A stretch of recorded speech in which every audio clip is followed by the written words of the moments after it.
Um, I love doing these Monday streams because I get to be more myself, I feel like, in these streams, and I get to interact with people a lot more than my Saturday streams because on my Saturday streams I scripted and I typically read from a script and based on what topic we're doing, so it's harder to, I'm not saying I can't be myself, it's harder to be myself in those. So we'll see what happens today. Uh, Hopefully, I like these streams also because they're interactive, so I get to interact with people are talking and they get to interact with me, so I like them. I know. I'm just gonna keep being Mariah. Hello.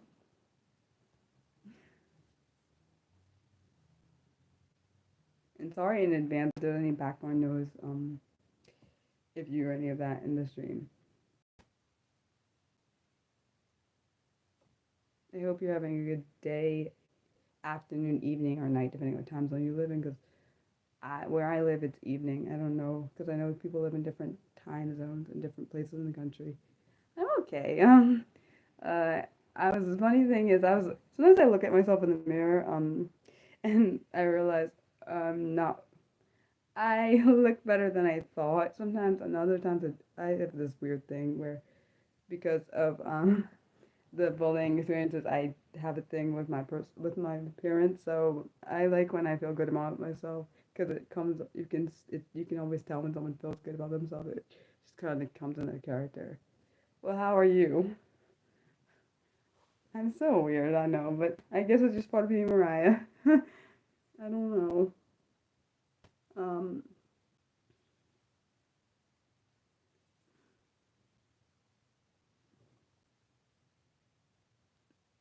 Yeah, it's not morning. I said because people live in different time codes. Like somewhere it's morning, like different country, like in South Africa. Where else? I think actually Australia is in the morning time. I know here it's evening. Different places it's afternoon. I don't know. It depends on where you live. So yeah. Oh, I'm sorry you had a tiresome weekend. So what do we want to do in this stream? Yeah. I.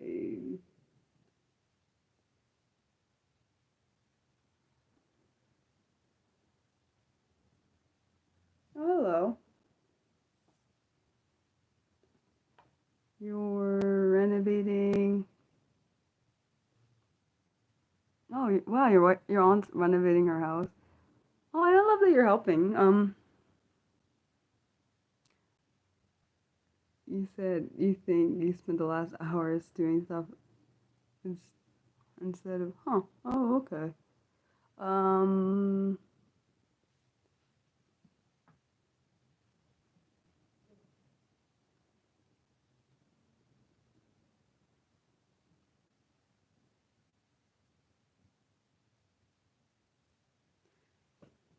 So what do we? Oh yeah, and also the poll is still up for when we're gonna do the thousand subscribe. Sorry, the stream for reaching 1,000 subscribers. And so far, it looks like next Tuesday is winning. It's between next Tuesday and the Tuesday after that. So we'll see what happens. Um, Thank you guys for whoever voted. I don't know who voted because you can't see. I'm not. It's anonymously. It's anonymous, so you can't. Well, at least people know what they picked. I don't know what they picked. So yeah, we'll see.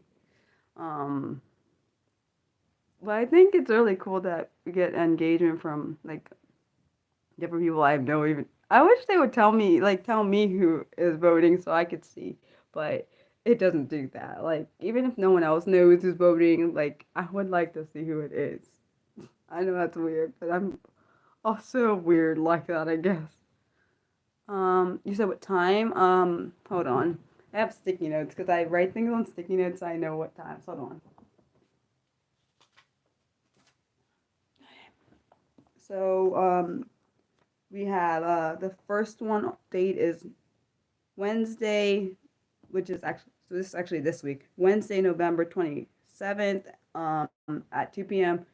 And I think that would probably be hard for most people, like at least in the U.S. because it's Thanksgiving on Thursday this week. So Yeah, that probably is not gonna happen, which is understandable. I get it. And then you have Tuesday, December 3rd at 4 p.m. Eastern. All these times are Eastern time, so for you, Nick, it's gonna probably be either 7 or 6 hours uh after the time. Like for example, for me, it'd be 4 p.m., but for you, probably be either 10 or 11 p.m. at night. So I just saying just so you can take an accountability. So whatever time I put, like for example, 2 p.m. would be either 9 or sorry 8 or 9. So like that's all I'm trying to say. So take that into accountability when you vote.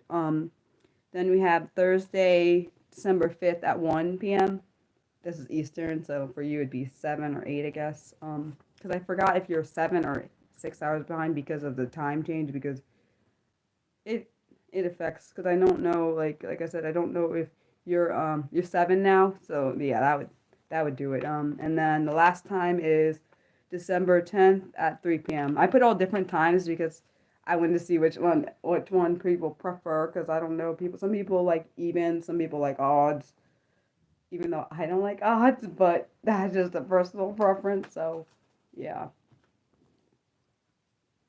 And also, the game that was decided is actually Would You Rather. Funny thing is, I thought this other thing would have went out, but I was wrong. It was a close very close in what's I gonna say a close result in it, like very close, like 7% difference in the two choices. So I guess I could just use one of those choices. There's nothing wrong with. I just don't like odd numbers. It's nothing to do with any person. It's a personal preference. Because I don't like things that don't have their set. It don't. It's a weird probably, but yeah. It's. I know people are like, "What, Mariah? That's odd," but it's just Mariah. I was born being being me. Yeah. So, what was I gonna say? Oh yes.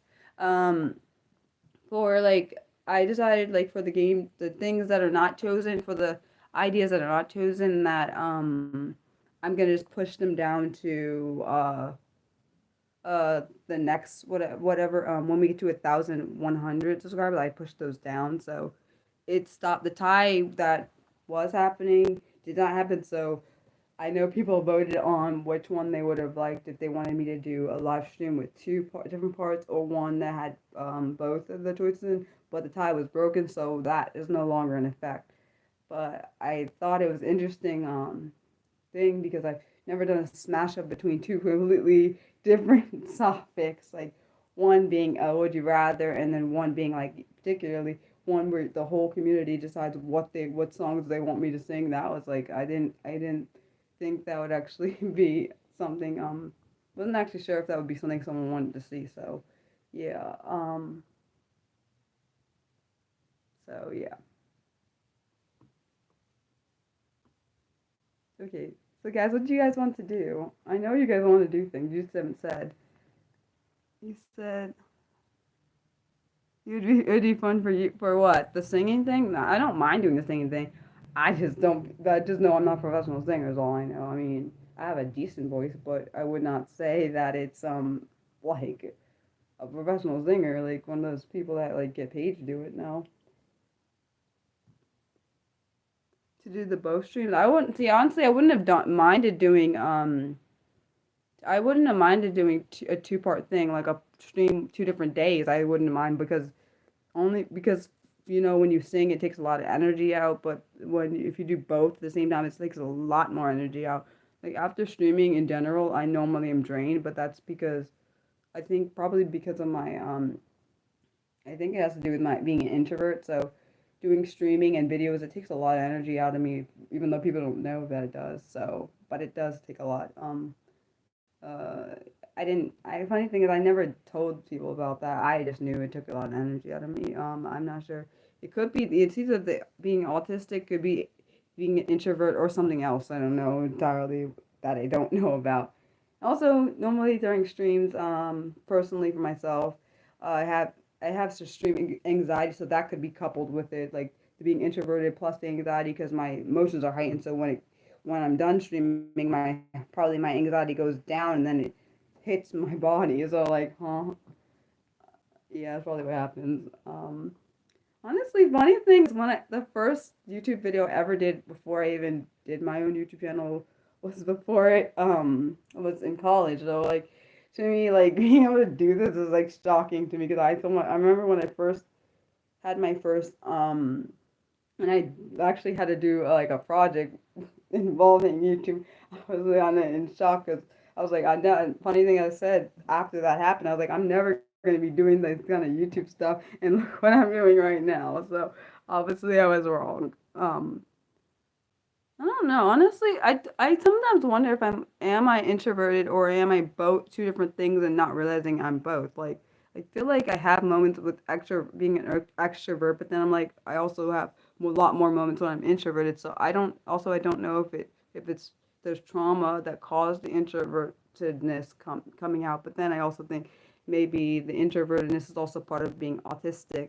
I don't even know because I may think it's introvertedness, but just my autistic mannerisms that you're seeing are the traits of being autistic manifest, and then you're seeing I don't know. I like try to wrap my head around like what parts are like the disability, what parts are actually part of me. Not that there's anything wrong with any of those stuff, but I can't really always figure like what parts are the ADHD, what parts are being dyslexic, what parts are being autistic. I can't ever I can't always tell which parts are what. Um, but I mean, I love being myself. I didn't always love it at all. Like, um, I just think about things and I'm like, okay, like I try to figure out like why don't people think the way I do? But then I realize, oh yeah, Mariah, they're not like you typically. They think the way their brain allows them to think. It's not the same way your brain is made. Not that there's anything wrong with either side, but um, it just is part of like myself. And I one thing I liked about today's thought that I had for my oh, what I'm trying to think. Oh yes, my inspiring thought for the day. I thought it was interesting because I like art, of course. Well, people probably don't know that, but I do like art.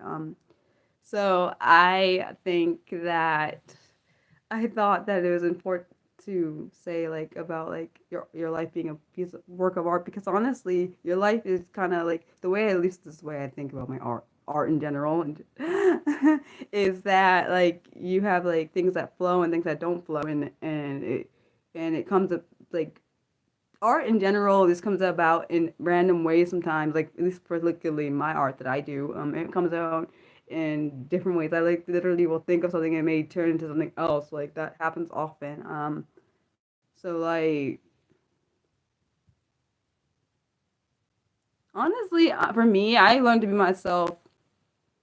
Um, maybe 3-ish years. Well, I mean, I learned that it's okay to be myself. That's what I should say. I learned it's okay to be myself about 3 years, maybe 3 or more last years ago.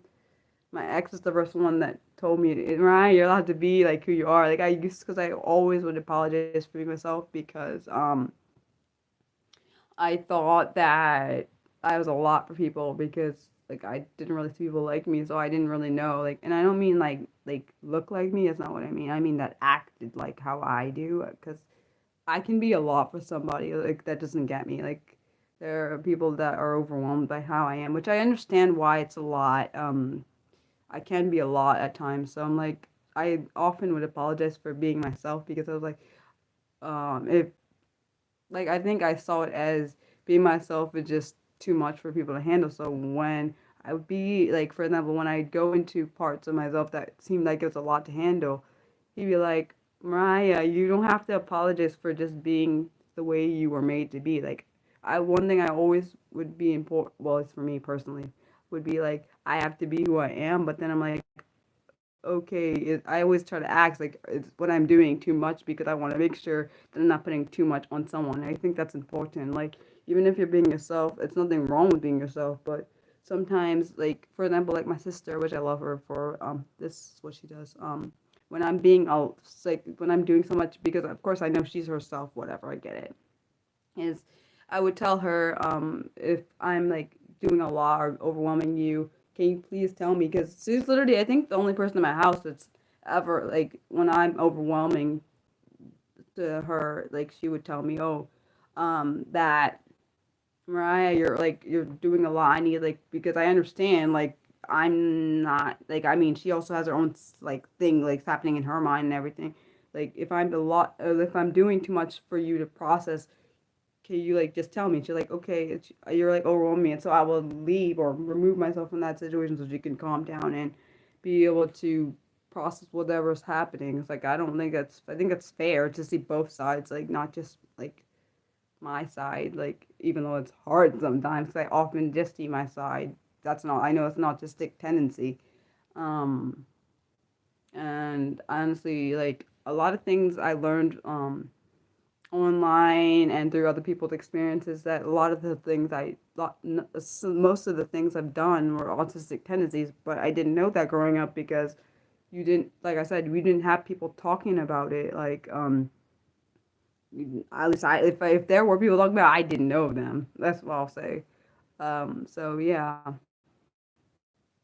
And I just think it's cool that there are people that let me be myself. There are people that don't let me be myself, which those people have not no longer in my life because I don't want to be around anyone that doesn't let me be myself and makes me feel like being myself is wrong because like that, that one thing I think I've told people is that when you're telling me basically telling me to change or be a different way, you're telling me not to be myself as then it makes me go back behind my mask, which has happened more than it should have happened throughout my whole life. And I think it's odd that um, you said sometimes you find it hard to keep. Yeah, I tend to talk a lot more now. I didn't when I was as a child and a teenager. I did not talk much at all. Which is why it's insane that I can even do these live streams. Honestly, I do think after being burnt out for several years, my ADHD I think my the ADHD part of myself was hiding behind my autism, the autistic side. And once the burnout happened, I think that it came. You could see it, like you probably can tell. I'm talking a lot. It's part of the ADHD side plus probably my anxiety right now. But I tend to talk like I expect people to know what I'm thinking, even though it's kind of stupid, but it's the truth. I mean, because I will do this thing where I'm talking to one of my parents or my siblings, and I'm like saying all this stuff, and they're like, Mariah, you need to give me context behind what you're saying. But then I'm like, um, oh yeah, they don't know what I'm talking about. I'm just kind of talking, and so that happens. Um, sorry, I wasn't reading the chat. How long have had burnout for like about I guess 3 years? Because it was starting when I was working at an elementary school, so it was around September or let me hold on. Was it September? No, it was March of I think it was March of 2021. So about it's over almost 4 years and I still have it because I was doing while I was working, which is this was not a good idea, but I'm also a workaholic, which is a problem. I was a workaholic. I would work and then I had also did freelancing on the side and then also did the YouTube channel, so which is why I had to cut back. So when I was doing the YouTube channel, I was trying to do a video every single week, which was bad because I had a lot of research on top of doing my job full time, and I burned myself out from all that information, all that happening at once. It like burnt me out. Like didn't know that back then I didn't know about autistic burnout and ADHD. I did not know that I was also had ADHD back then. I did learn about that through therapy that I had ADHD. I did not know. People also at my job suspected I had ADHD. I was like, "That you're crazy. I don't have ADHD." Because the reason I didn't think I had ADHD because I didn't do the typical, um, like fidgeting, all this stuff, and I realized I forget that autism is also fidget and do other different things. But I'm not out of burnout, unfortunately. I don't think I'm out of it. I don't know if you can fully ever be out of it. That's the one thing I don't know. But I've now learned like it was my ex-boyfriend, someone else, a few people were like, Mariah, it's okay to like manage your time. Like for example, he was like, Mariah, it's okay to take breaks and like I actually used to do like I said, I used to do YouTube video every week, and I cut that down to like literally. I'm talking about my plan videos. I cut them to twice a month. Um, because I was like, Mariah, we're gonna if you keep this up, you're gonna die. Because I literally was with the workload I was doing, I felt like I was drowning. Not physically, but I felt like it was just too much. I was like, Mariah, but I was like, Mariah, you have to keep going, keep going, keep going. But also, it's unfortunately how you're learned. At least in society, is what I've learned. You can't get anywhere without keep going and going and going and going and going and not taking breaks. Literally, that's what I feel like we were taught. Well, at least I was taught my whole life, and at least in school, I felt like and then if you don't do something, you're like a failure. That's literally, and I think that's probably why some people have those, like, I literally, it's literally when I'm sick, I hate laying down. I hate it. Like, literally, I hate, I hate it. Oh, burnout in general. I don't know if I've ever had burnout. I might have had burnout too, on top of being autistic burnout, and then, which is why I think my mask came down a lot more with the ADHD, seeing the ADHD side. I always I always felt comfortable talking with my family, but I did not feel I felt comfortable talking with some people, but they had depended on the friendship level of that. Still like that today, but like my best friend, I love her to death. But it just, I mean, managing my time. The thing is, I schedule things out. I've always managed my time. It's just I would overload. I would overload my time, like overload myself on purpose because I was like, I don't want to fail the community I have. And this was when I first was doing my YouTube, I was like, Mariah, you have to keep going and going and going and going because they won't understand if you stop. And the thing is, because you can't see what's happening on the, like for the other people that are viewing you can't see what their interaction is with the channel or what was happening. I couldn't see it, and I saw what the impact it was making on people. So I was like, you can't, Mariah, we can't stop doing these videos. Like we're not allowed to. And um it was not okay. At least in my head, it wasn't at the time. I was like, Mariah, I figured it out when people were like, Mariah, it's okay to take breaks. I didn't think it was okay to break breaks. It's just ingrained in my brain that I can't. I love things like for me, I like literally. I know I've talked about it. I scheduled out like what my planned videos for next year. Most of them, and my live streams. A lot of those too. I've scheduled those out. I just have to actually research and everything. Research the stuff that I'm doing. I don't. I love schedules. Like, but that's not. I know it's an autistic thing. I've always been good at time management. Like, I hate doing things last minute. I literally freak the heck out if I have to do so. If I don't like it at all. I love planning ahead. I love that. Because if I don't, I feel like I'm gonna panic. I literally will panic. It's a thing. Um, and I probably people don't get it, but I just can't help it. I feel like I don't like things thrown at me. I don't like not knowing what's coming. I don't. That's another part of anxiety, though. But I just like being Mariah. And being. I mean, not that it's anything wrong with not planning. I just this personally a personal thing I like doing. Um, I think it's just, I just think I realized, Mariah, like I would tell myself now, I said, it's okay, Mariah, if you have to take a break, if you're sick and you can't do anything, even though in my brain I'm like, Mariah, we need to do things. It's just literally, that's the thought I have. Like when I'm sick, whenever I'm sick, like literally if I'm not like throwing up sick, I mean like sick, have a cold, I don't want to lay down, like, because I'm like, I'm wasting my time and I'm like, I can't, I feel like I feel like idle time for this personal thought for myself, not anyone else. When I'm wasting my time, I'm like I could be doing something important, like looking up research for this topic or doing something else. But like for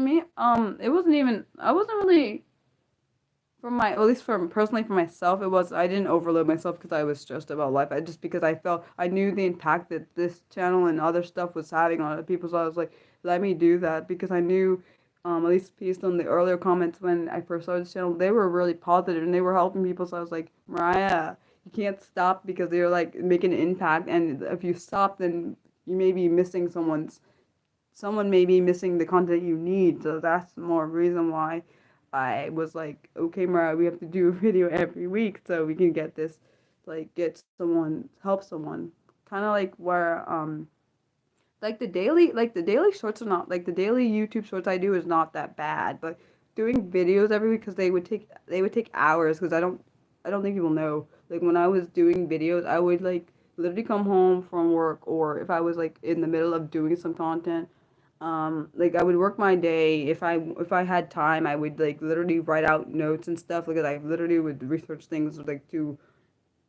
I don't know, to a bad extent. I couldn't help it. And it's almost like because I knew the impact and how much it's helping other people. Because I remember when one of the comments I had was from a parent who had like I can't remember if the child was autistic or not.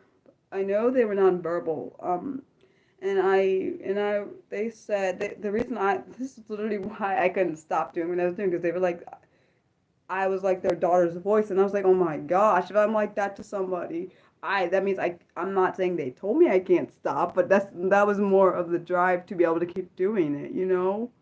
Like for me, it was the drive to keep Mariah. You mean what you're doing is right. Like my dad would always say, this is when we first started. He's still the same way, but when I first started my channel, this is my dad said, like, Mariah, you don't know what the impact that your channel is having on people because there was times like literally when I wanted to give up. This is before it got way to like, where it is now. But I was like discouraged and stuff because I was like, I didn't think that, but then I was like, I didn't think that people actually cared about what I was doing at points. There was points where I was like, Mariah, you don't have to keep doing this because no one actually cares about what you're saying. I mean, of course I knew that that's not true, but now I do know that's not true now, but back then it didn't feel like it. It felt like, oh, so if you don't stream or don't help somebody, then I'm being an active member in society. Like that's how I felt, but of course I know that that's not true. Like these streams and the shorts and all the other content I do is important. Like I love like my response videos way more than my research videos. Particularly like the one that I just did. Actually, it was last week. That was released last week on the disability community, the fighters who are worth fighting for. I love doing those because I have my responses on a lot of the videos that are response videos, and then I get other people's like friends and people that want to give me the responses, and I put them in the video, and then I get to share them, and it is a more interactive kind of thing, but also it tells people's approaches to this topic, and of course all of the people actually have disabilities, the ones that are in this, I mean that are part of the content, because I think it'd be weird to get people that actually don't or either not even affiliated with disabilities or they don't like really care about this. So like I wouldn't have wanted that kind of stuff. I think it's more impactful when you hear not just my point of view but other people's as well, because you get to see a different perspective of each different thing. Not that people that don't have disabilities don't count, because like I said, like mental health issues actually are disabilities. Like my anxiety is a disability, even on top of my other disabilities, unfortunately. Like I didn't know, actually I forgot how I learned that mental health is actually a invisible disability. I did find that out, but I didn't know that at the beginning. It is one. Um, and I don't think one thing that really pissed me off about yesterday's fun plan video that I did was when I read in that article where it said that they didn't take the jury wasn't allowed, wasn't aware that he was autistic, and that really upset me. That I'm not saying her statement isn't true. The sisters, what she said, it is true actually, very because you can't see autism, that people don't always look at it and view it as something that can actually um, impact someone's behavior. She didn't say that, but that's my thought, because she's saying because autism is a disability that's not a physical one, that it does not held as much weight as others. That's what people view it as. I'm not saying that's not what she views it as. That's what people viewed it as when they were when they charged him or didn't look at his disability in that way for this crime, even though I still think that Alex Henry should not be in jail. That's personally a personal thought. I mean, people don't have to agree with it, but that's my personal thought. I think that I think what I think this is probably similar to, I don't know, I'm not gonna say everybody, but this is what I would do. Probably would have done the same thing in his regard. I would have panicked, and I know the first respond people would say the people that respond to that scene probably would say, "Why didn't you call the police or whatever?" But the thing is, in that response, particularly if you also are autistic and also have severe anxiety problems, that you most likely would run because you're thinking, "Oh my gosh, the person that you're with is gonna keep doing something, and you're gonna get in trouble for something that they did, and you didn't even do nothing." Like, because unfortunately, the laws where at least where he's from in the UK, they have actually I think they even have it in the States. I think so. Where if you're in a crime, if even if you didn't harm the person, like like bodily harm, like do like stab or anything, any of that kind of stuff, if you're there at the time of the crime, you can be charged with the full extent of it. Like, for example, if the person ended up killing the person, stabs them and killing them, you'll be associated to that crime even though you didn't actually stab that person. Which I think is so freaking wrong, because like I don't agree with that. But that's a personal thought. Because like I didn't want them to be stabbed, like beat up. Yeah, whatever. You can recover from being beat up most likely. Unless it's too really bad. But I really think that it. I just think that it was a this injustice, and I hope that he gets to get out of jail soon, especially because he has a daughter. I think it's a daughter or a son. He has a child. Um, and like the child doesn't deserve to not have their parent in their life, like just because um I don't even know what to say, just because you got it wrong, and just because you want to hold that over their head. Uh yeah. Well, yeah, he has a child. I know that the person that did it said, like, now you can be a father now, but I guess because he assumed, because he did the crime, he would not that Alex Henry wouldn't get charged. And also I think Alex Henry's friend also got charged. I don't really know what happened with his friend, the other friend, because they didn't specify in the article. I do hope that the charges for him and his friend, if they didn't since they didn't do any physical harm to the person, like stabbing and like cause them to be murdered and stuff. I hope that they actually look into the crime. I don't know what's gonna happen. I can't say. I will. We'll see about that. I'm curious to see what happens there. Cause I think he's around. He's either my age or a year older. Cause based on the crime, because based on what I read, it sounded like he could be my age or a year older, because of it said in 2013, he was 21, but I don't know if he was going to turn 22 that year or if he was just turned 21, because yeah, I knew he threw a few punches. I knew that. I read it, the article. It said he threw a punch and threw the phone. That's what he did. But I don't but they say, I don't know if that I don't honestly, they said he ran away before the friend supposedly.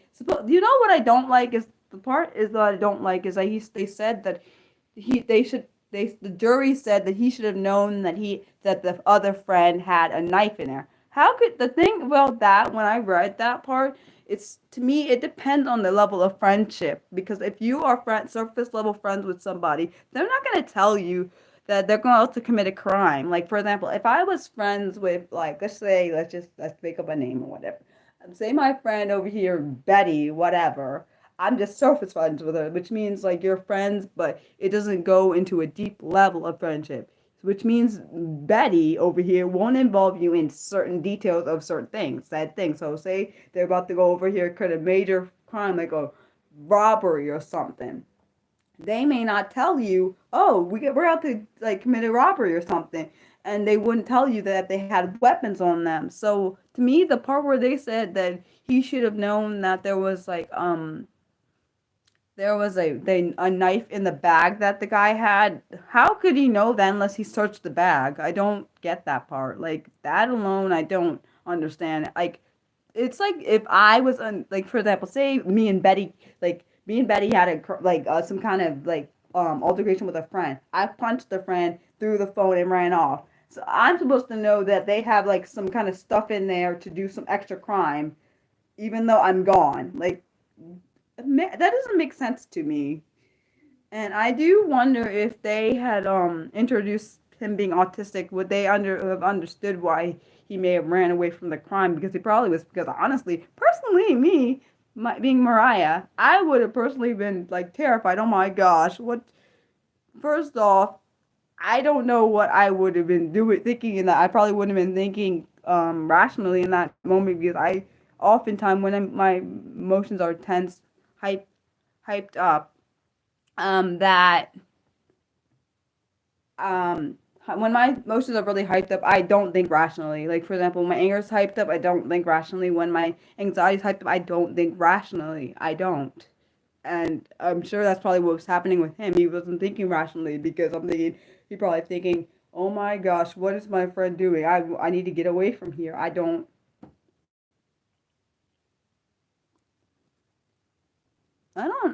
They're also, they said the thing they said is friends tell each other everything, which tells me that they're trying to imply that he should have known that because the guy was there, he was intending to do harm to him in a way that could either seriously harm him or kill him. Because in the thing there was two victims. I don't know the second victim's name.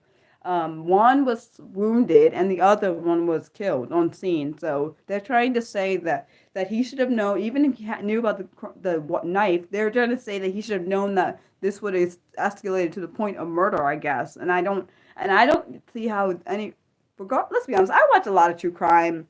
This doesn't make sense to me, and I don't. It's probably a personal thing, based on my true crime, watching a lot of true crime.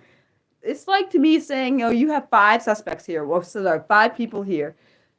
Okay, two people don't get involved, blah, blah, blah. You got three people over here getting involved in this situation.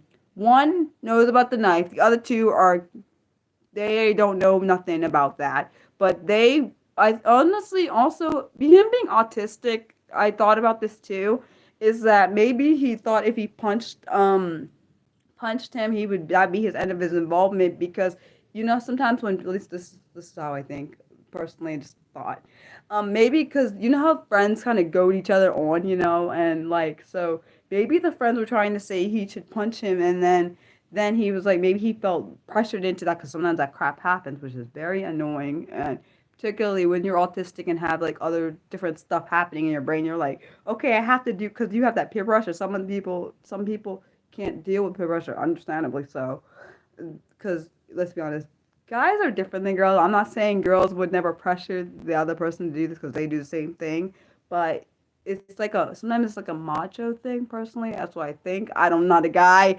You gotta let me know, Nick, if that's true or not. What the pressure thing about like you gotta look like a man to the other people. But yeah, I don't know. I just think that's a weird. I just think it's odd to me about this thing, and I really think you know what I also think is odd, that if the law changed in 2016 for the joint enterprise laws about like if you're there at the crime and whatever and the person kills the person, you should be charged. If the law has changed, why are they now not using that same law that's changed on this case? That's what I don't get. Like, why hasn't? That's one thing I don't get, and I don't think the family should have to fight that hard to be getting that. They should just do it. So just my thought.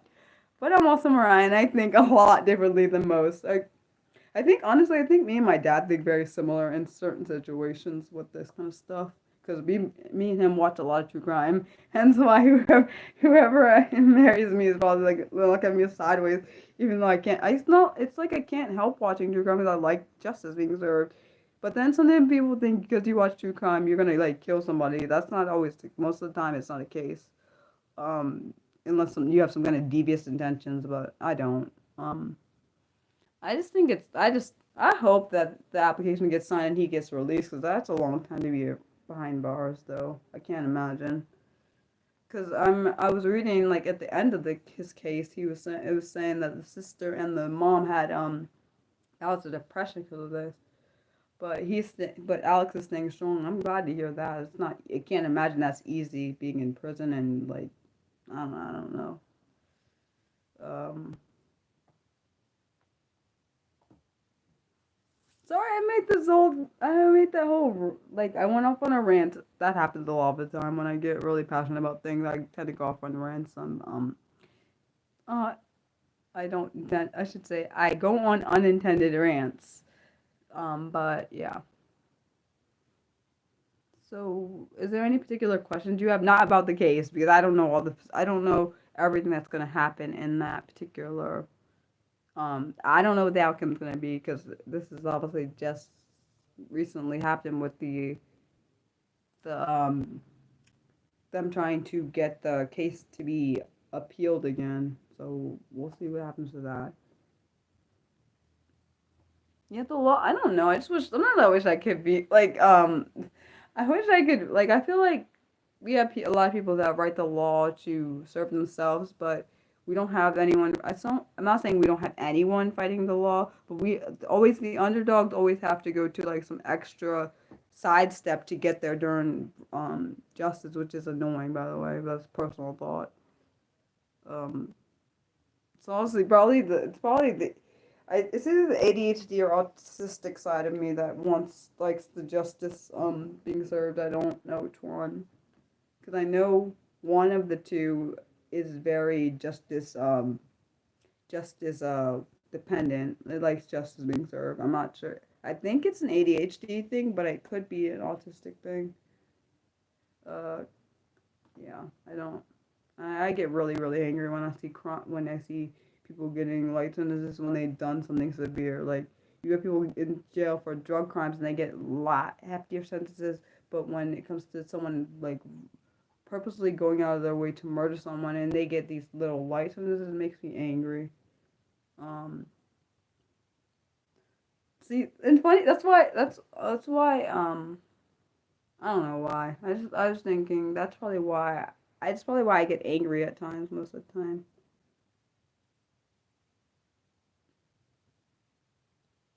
Yeah, I don't really know. I kind of just say what happens in my mind. Probably should not do that, but it just can't really. I know people are like, "Rah, you should just keep your thoughts in your mind," but I don't like doing that anymore because I've done that most of my life. And it didn't really serve me much. So yeah, I just kind of say them because the people like the thoughts or not. Yeah, I just think it's important not to change yourself for anyone else, and that's one thing I learned to do. Like, why should I change myself for you? Unless it's harmful, that's the only time you should change it to yourself or someone else. That's the only time you should change yourself. Yeah, I don't know. I don't quite understand a lot of things. I like watching. I can't help it. I just like watching true crime. I just do. It's one of my special interests. I have a lot of different ones. That's one of them. Art's always been one. So is ballet. Watching ballet makes me happy. And I watch. I think my mom said I saw my first ballet was, like, I was a kid. I know that. Don't know what age, but I was impressed. It was we have the CD from it. I forgot. It was one of those Christmassy things, but it was beautiful. And I cry. See, I cry when I talk about certain things. Like, ballet is one of those things that make me cry because I get so happy about it. And I know it's an autistic tendency to get extremely excited, or my, all my senses are heightened. Anger, sadness, every single thing that most people are just have normal emotion, normal sized emotions. I have, like, heightened. Um, but I don't try to, like, minimize. I mean, I'm not saying anyone that has smaller emotions, uh, smaller emotions than I do, it doesn't mean they don't deserve to share to experience them, though. No, I literally, when I say I love true crime, I literally mean I love true crime. I mean, I will, like, I'll watch it till, up in early in the morning. That's what I mean when I watch true crime. Like I watch these true crime YouTubers, man. Oh my gosh, I'd be like, when they be telling me the sentence, I'd be like, God help me not, because I sometimes want to break my computer or stuff, and that's what I'm saying. And so I say when I say I get angry, that's what I mean. I want to hurt the person that gets away with the crime. That's how I feel. I literally wish I could have the job of being an avenger. I really, really do, and I would be in trouble if I did that. So hence why I control my emotions in that particular point. I have to make sure when I get angry, so most of the time I have to make sure it's below a certain point. So yeah.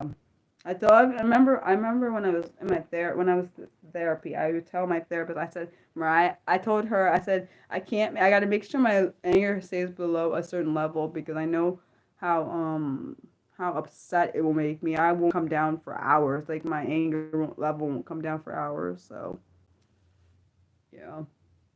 Same with other things. Like I can't. It's hard for me to get over whatever it is. Whatever it is, if it's sad, it makes me sad, happy, or it takes a while for me to come down. And I know that's an autistic tendency. I do know that, but I did not always know it. I just assumed like because people would say, Mariah, you're very heightened. You're very heightened. You're very emotionally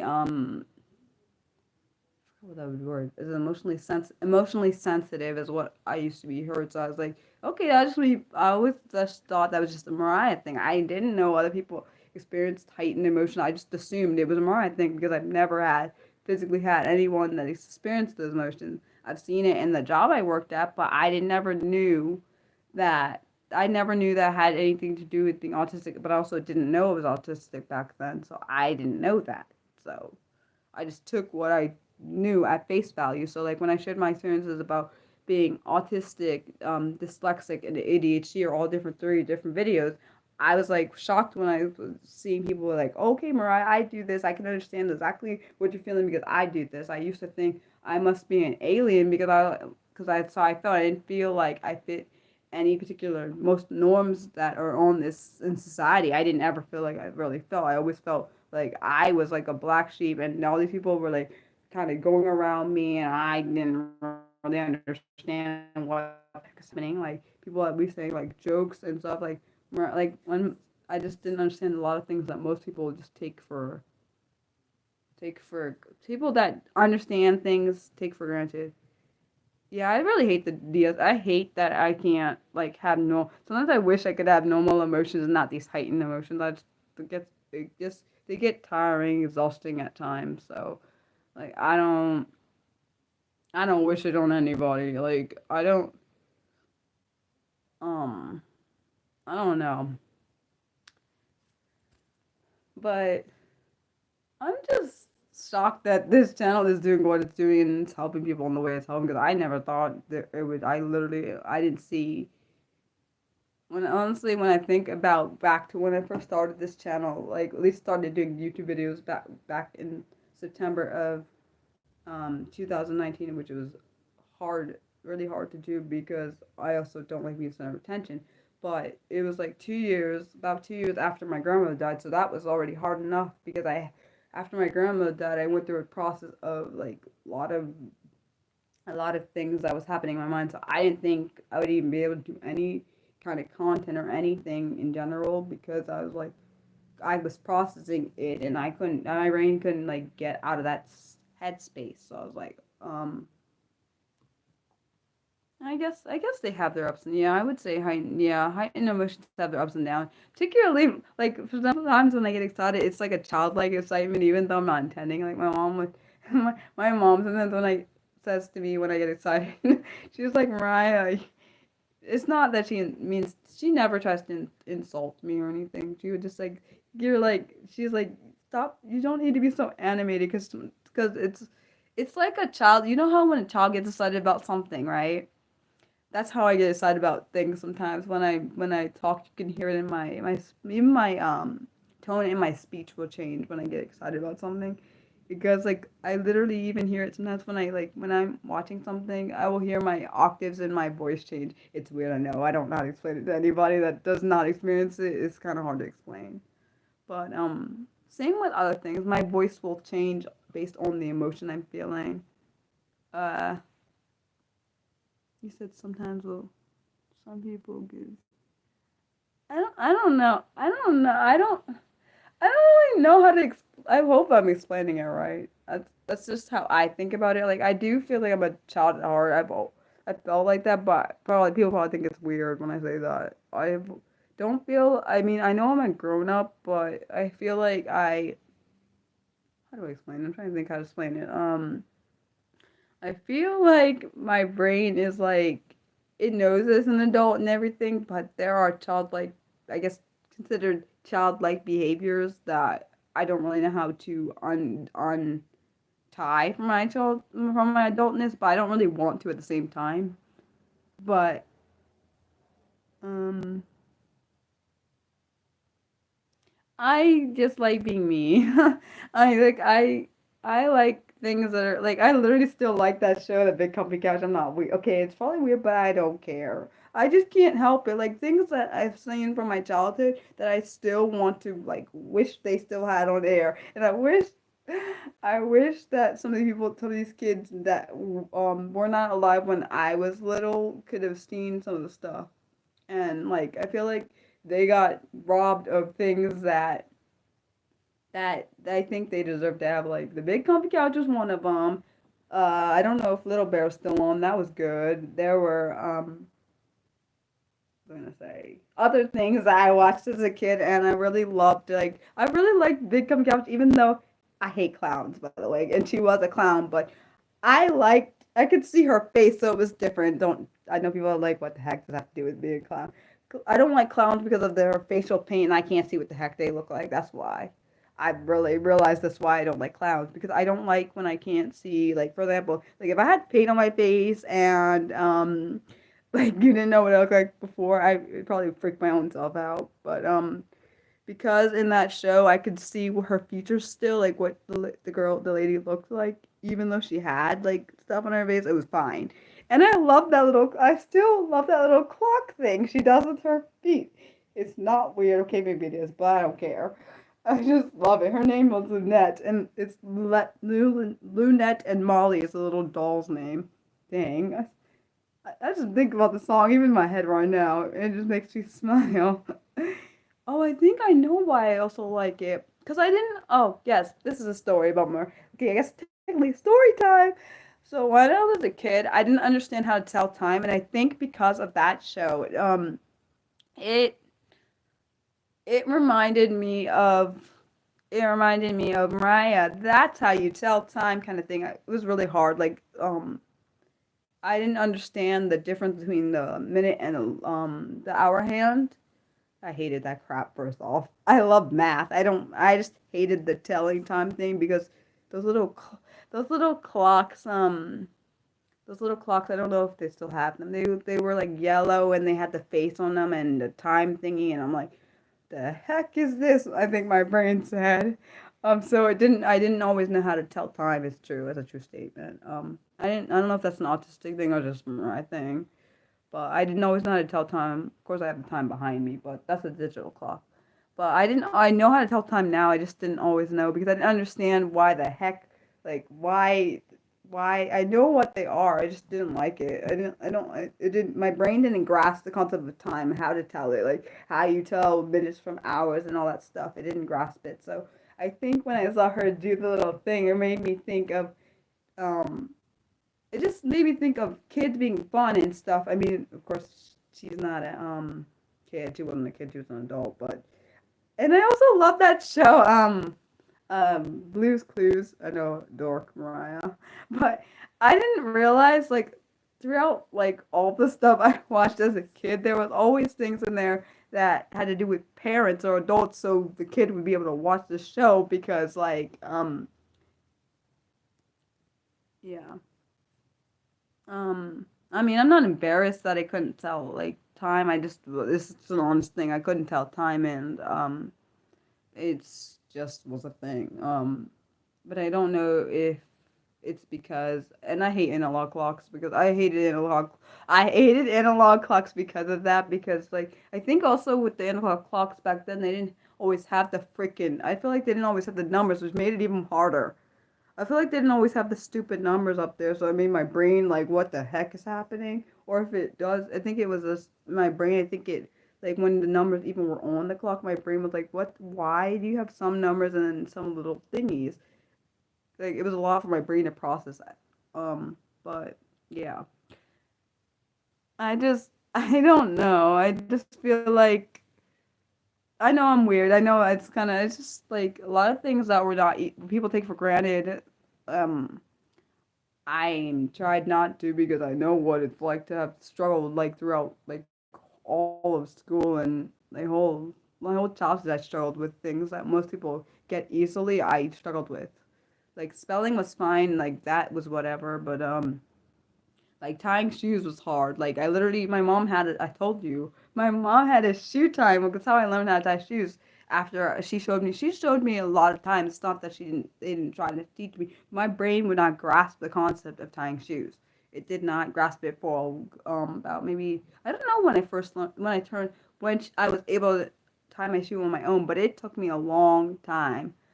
Um, like I wish that like things that weren't I sometimes wish I don't regret my struggles, but sometimes I wish things were a little bit easier because I definitely looked at my sister a lot for the as a standard, and I should have never did that. I put a lot of hatred on her because of a lot of the struggles I went through because I saw how things were so simplistic for her and that was so hard for me and it made me mad at her for that. I put a lot of anger on her for a lot of time and she didn't deserve it. And I think because me and her are so close in age, I put a lot more anger on her because I couldn't put it on myself physically. I tell my mom, I've told my mom and my sisters and my dad, I said, because I couldn't put the anger physically on myself, I had to put it on someone else. And I couldn't physically see myself, like, in front of me. So I put the anger on her because she was the closest thing I had to take my anger, even though that wasn't the right technique. I know that is what happened because I I saw her as she's the perfect one, and I have the screwed up brain that doesn't do what I want it to when I want it to. But I mean, of course, I don't think like that now. But I'm saying back then, throughout because in school you're always taught performance is the thing that mattered, which is very annoying, by the way, because some people try really hard and can't get to where they want to. So I think that's a flawed idea. But yeah.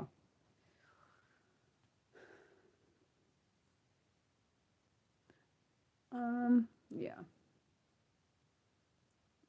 My brain just see it literally spouts out things like I don't know how to explain it. It's probably like, Mariah, what are you doing talking about? I don't know. Um, because I went to several different avenues, so I say that. Do you guys have any questions you want to ask? Because I realized you guys haven't really. I know you've talked amongst yourself, but yeah. Honestly, if I know they would give me when I would have awards. It's not that I couldn't. Like they would always give me those achievement awards, but I feel like they were giving those as a. I know they didn't give it as a, like They didn't pity me or anything, but they would do those like most approved or something. But it would make me mad because I didn't. I wouldn't say I was the most approved. I would say I would if I would have gave myself an award. I would say hardest working student at one of the hardest working students because I really did work my mind off. Um, but yeah. Um, well, I'm sorry that you had that same thing, but I definitely gave my sister a lot of I still probably kind of do it. I have two sisters, but one is closer to me in age than the other.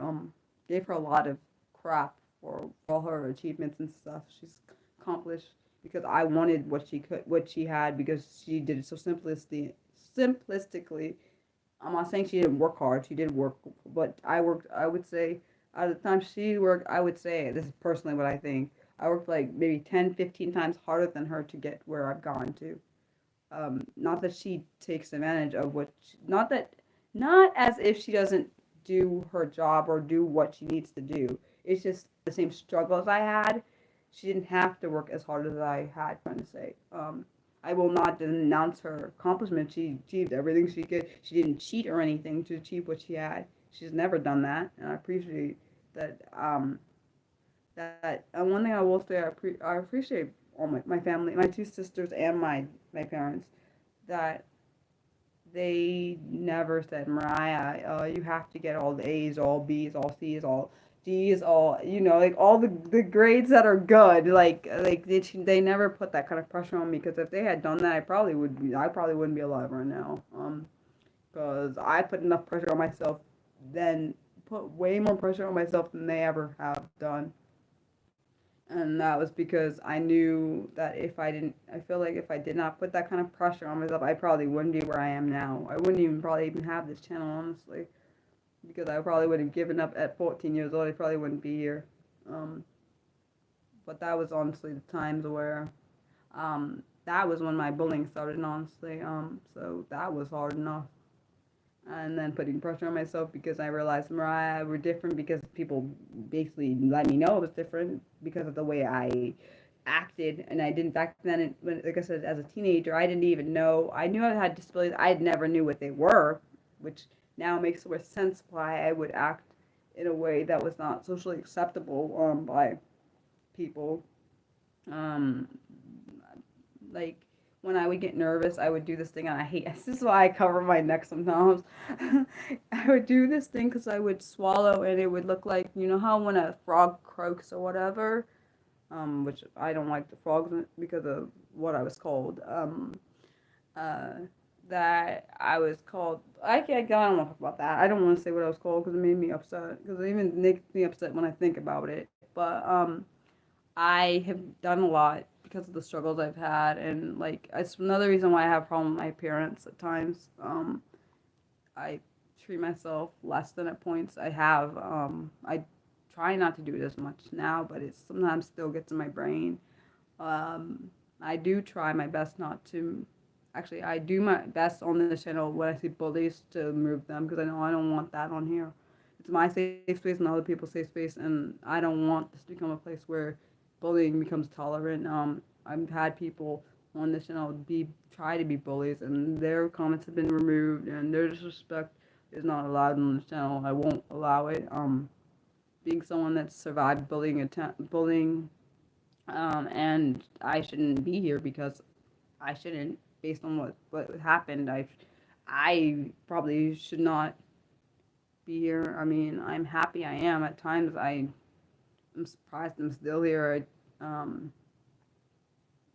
Because I have voices in my head just like everyone else. I may not always hear them, but I have voices that tell me things where I shouldn't be, and it's hard to like think of how far I've come, because I told my mom, I said I didn't think I'd even make it to 30. I never thought. I don't even know if I thought I'd make it to 20. I definitely didn't see myself making it to 30. I was talking to when I first started therapy. I know why I had to start.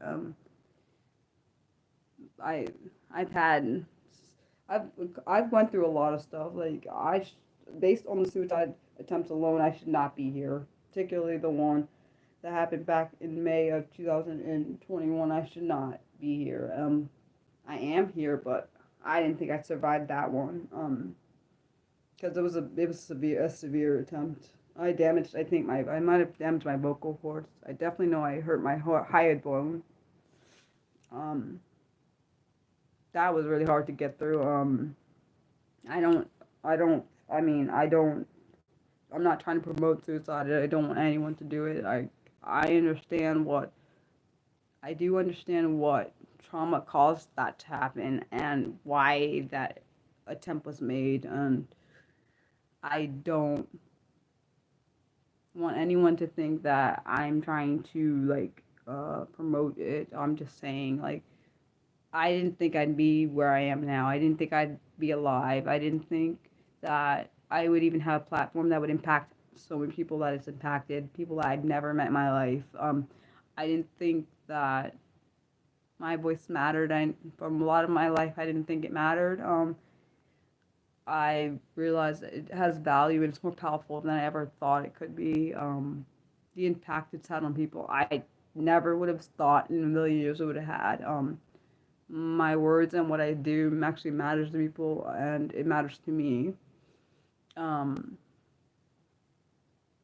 I just thankful for people that I've impacted and people that have impacted me, because people's words actually do matter more than you think.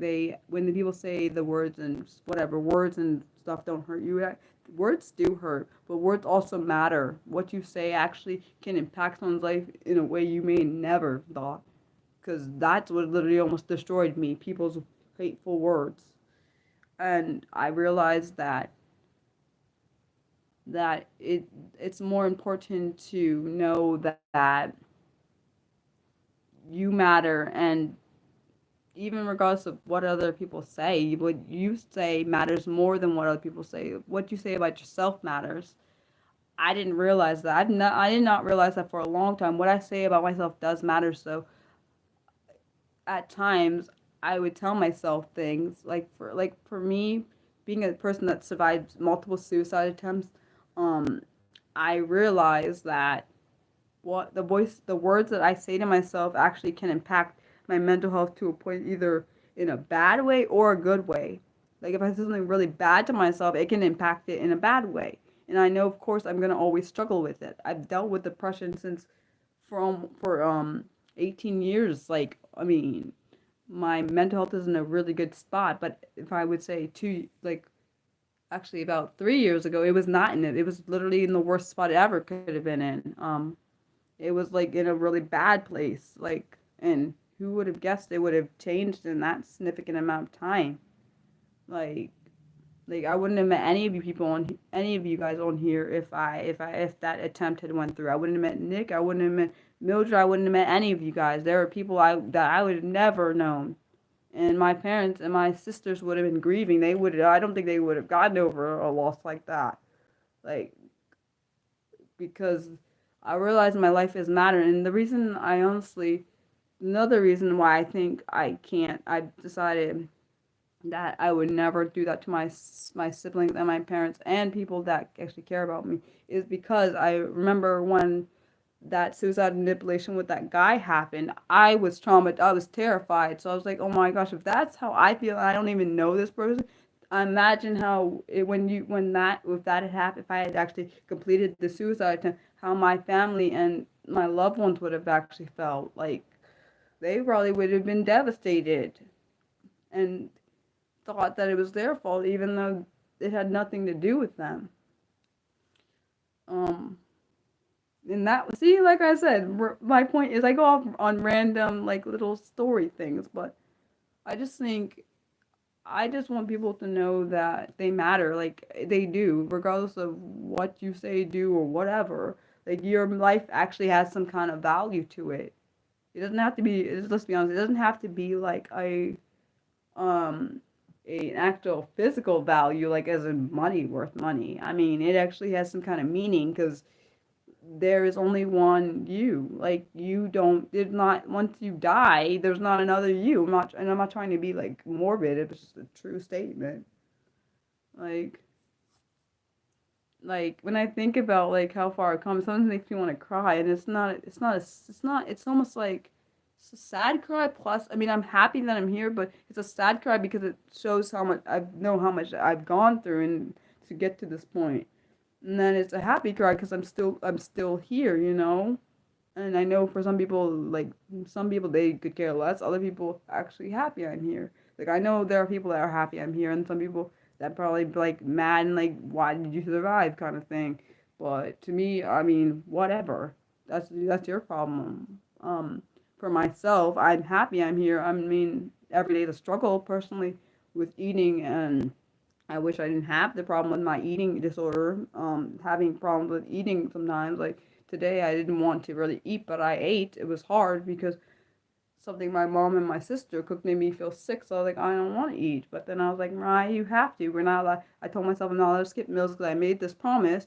So I have to at least eat 2 meals a day. And like, um, it sucks at times because I'm like, God, I don't want to put that in my body. I'm like, I know I have to eat because I need food to survive, but I'm like, I know, of course, I realized for my personal self that that if I don't eat, I will get into this habit of not eating and then go back into making this eating disorder bad again. And I really don't want to deal with that because for personally, it's my personal thought. Not eating is a way of abusing myself, and also it does also a form of taking control of what I put in and out of my body, but um, it's not healthy, even though I really don't like that it's not. I mean, I like that it's not healthy, but don't like. It's like I have a two-sided mind. Like part of my mind's like it's okay with the eating disorder, the other part hates the eating disorder. So sometimes it's really hard to figure out which side to listen to, which I know which side is right, but I don't always want to listen to the right side of the situation. Sometimes I want to listen to the wrong side because I feel like it's more easy for me to listen to the wrong side, because I was dealing with it, and I don't think I realized other people could see that I was dealing with it, so I just kind of let it happen, and I because I had a problem with food, I was like, okay, Mariah, you could just not eat if you don't want to, but yeah, we can't just do that. Um, I mean, I feel like I'm getting healthier, physically, but mentally, I don't know, because it's a daily struggle. That's what I'll say. Daily struggle with eating. Even though I wish people could just make me food and then I don't have to actually think about it. It's just put in front of me, so I have to put it in my body. But that's not a thing. I know. Yeah, yeah, the fighting it is hard. I mean, I feel like some people just act like it's not a thing. I can't do that because it's literally a life or death situation with the eating disorder. And sometimes I wanted it to win at times, but then I'm like, Mariah, we can't do that because you have to continue helping people because they need you. So it's like, Mariah, you're trying, but sometimes it doesn't always feel like it's good enough. And because I increased my portion size, which I wish I didn't do, but it was a good idea, I can't eat the same amount I used to eat, which is kind of good and kind of bad. Because it's bad because I don't like that I increase my portion size, but it's good because I'm putting more stuff in my body. I don't know. It's a catch-22 in my opinion, personally, because I don't know. I just feel weird about it. Um, yeah, I know I can't let it win.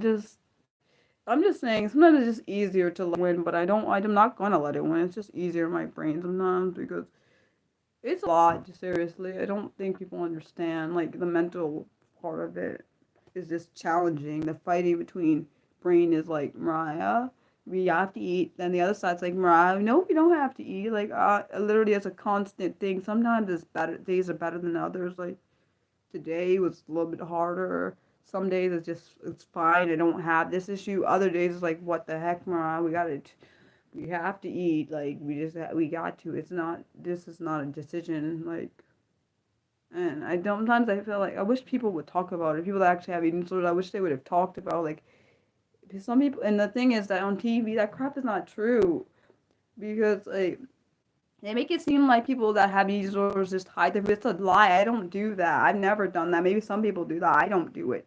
I don't, like, I never hid my food from my parents. I never pretended to, like pretended to eat it and then throw it away or whatever, or I didn't do any of that. So the only reason, honestly, the eating disorder even came to light is because my parents noticed it. I knew I was having issues with eating. I didn't think it was an eating disorder. I didn't think that. I just thought I just didn't want to feel like eating, so I wasn't eating. That's what I just thought about it. I didn't think about it as being something. I didn't think about it being harmful to my body. I never thought about it in that light. But I've always had body dysmorphia and eating issues. They just weren't that bad when I was a kid. The eating issues weren't that bad. I didn't hate food. Um, as a child, I hated food when I started going to college, and it took up my time when would need to be doing my work. That's when I started hating food. I started hating food then because I was like, my God, I can't eat because, like, I'm not gonna be able to do what I need to do to get to graduate. I need to work, like, my behind off so we can get these grades so we can get out of here. That's why I started hating food. I mean, I had problems where I was Like I've always had problems with like my weight, not like I mean being skinny. I've always had issues like I need my stomach to look a certain way, but that's part of the body dysmorphia. My flawed area, my perceived flawed area is my stomach, and so when my stomach doesn't look the way I want it to look, I get aggravated, which unfortunately aspirates the eating disorder, which makes more sense because if my stomach looks a certain way, I don't want to put food in it to make it look bigger, which is why I hate this eating disorder. I just don't like having eating disorder on top of having BDD. I don't like they're like literally the worst tab together. Like if my like body dysmorphia was for my arm, whatever. The arm doesn't actually. I'm not saying it can't get bigger, but at least it's not something you have to like put food in, if that makes any sense. Like I know. I just wish. I feel like people don't really talk about having BDD and eating disorder together. I don't think I've ever heard about them. I didn't think they went. They don't even. They literally are like the most. They're dangerous to have together. I've already damaged my heart some from this eating disorder, and I didn't realize I was doing it until I thought about like what was happening with my heart. And that's another reason why I have to eat. It's annoying. I don't want to eat, but I have to. It's just like a thing. I just have like I have to make sure I eat every single day. Like I was telling, like I have to at least eat 2 meals, even if I don't eat three. 2 meals I have to eat. I cannot eat one because then I'll go back to a part where I'm very unhealthy in my weight and start craving food even though I don't want it. That's gonna and I don't want to crave food. I'm supposed to eat it. I mean, craving food is fine, but too, and I'm also definitely not gonna be. I'm not gonna cause another eating disorder because I used to have like a little while ago where I wanted to eat my food and then vomit it back up, which I know would be bulimia, which would be bad because it just causes problems. It'd be an disorder on top of another eating disorder, and then I don't want that. And that's dangerous. More. That's more dangerous. I don't know. I just wish my brain was like a little bit more normal and not ridiculous. At least in the I wish I didn't have disordered eating. It's just the thing. I don't want to have that. And then also being autistic. If I had yeah, I am acknowledging I'm fighting. I just a struggle. I don't think people understand the concept of struggle just because I don't talk about it often. I do still struggle with it. It's I just don't like having it. I do like having it, but I don't. I don't even explain it. It's more like I don't like having it. Like 75% I don't, but 25% still wants it there because it doesn't like that.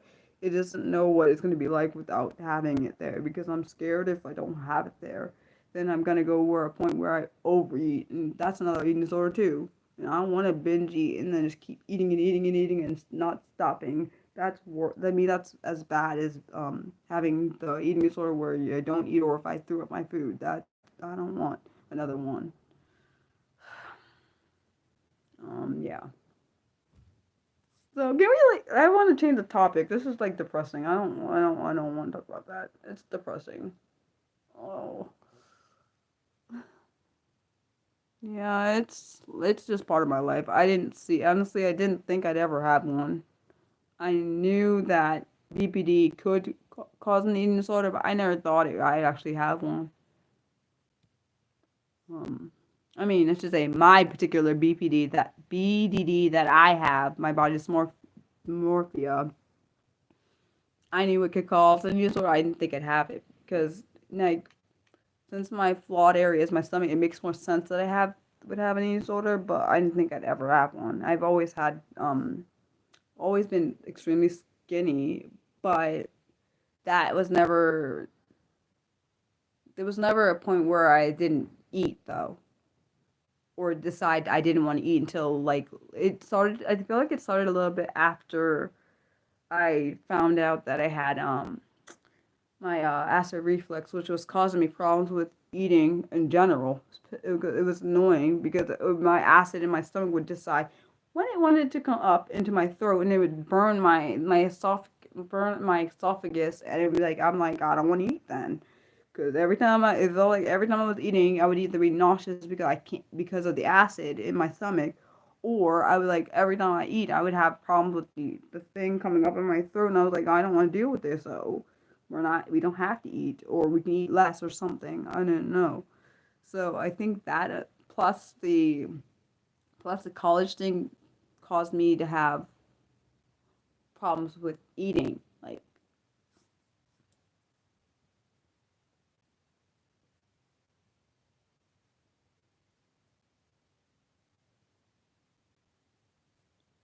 hmm? Do you think it's something important for others to call out? Hmm.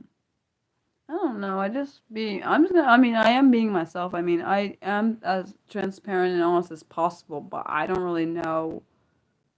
I don't want anyone to think just because I have these things I'm dealing with um, doesn't mean that I don't take it seriously. I am taking my eating disorder seriously. It's just I get irritated with it at times. Especially when my body needs food and I like know I need to eat it, but I can't at times. Like sometimes I'll wait later in the night or something, sometimes later than I should to eat because either I get hyper focused, which is I've had that happen often with the hyper focusedness. I'll eat until way too late to eat, or I will eat when I need to, and then I'm like, Mariah, why did we do that? We didn't need to do that. But then I'm like, okay, Mariah, we have to do it because we have to be healthy. So it's like I know I'm getting to the point where I want to be healthy, but I know if I'm not healthy, I don't want to ever attach myself to anybody that if I'm unhealthy, put my unhealthiness on them. So I have to be careful. Luckily, I don't have people that I'm around that aren't unhealthy, that don't have body dysmorphia. Oh, you mean? Oh, you're talking about body dysmorphia. My body dysmorphia, I've had it since I at least this is where I at least noticed it. It was a teenager. My body dysmorphia. It's weird because sometimes it'll be really strong, and other times it won't be as strong at all. Like I will notice like it's not I'm not saying it's not never not there, but it's not as bad like sometimes. Um I don't know because one at least particularly with my body dysmorphia, I look at myself as if I'm bloated in my stomach. That's what it looks like to me. Like personally, is how I think of it. It looks like my stomach is bloated, extremely bloated, even though of course in retrospect it probably is not. That's just how it looks.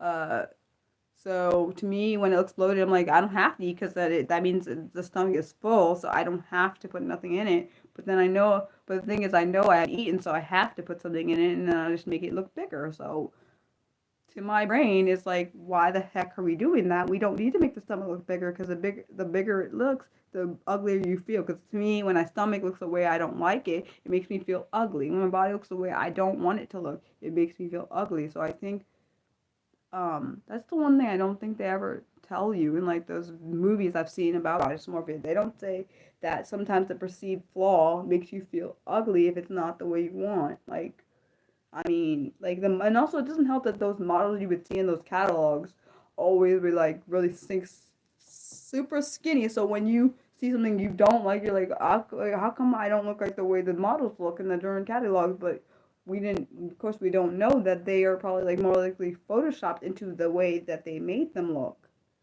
So yeah, what do oh, what do we want to change the topic to?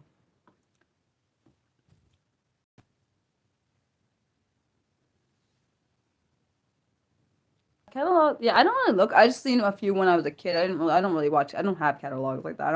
I don't need that. In fact, just like I don't need a weight right now. I don't want to weight in my. I don't want a scale in my bathroom because I told my mom. I said she was saying when we get a scale for our bathroom. I said I don't want one at least for myself right now because of my body's dysmorphia and my eating disorder. Because if I have a scale and it doesn't say what I want, then it's gonna make me go backwards. Especially because I'm not healthy in my mind about it right now. So. Yeah. See, for me, it's not even about disapproval of others. For me, it's about what I can control. That's what the problem is, fortunately, and I have also have anxiety. So, and that's why I have anxiety. It's a fear of not being able to control, and that just makes it worse. So yeah.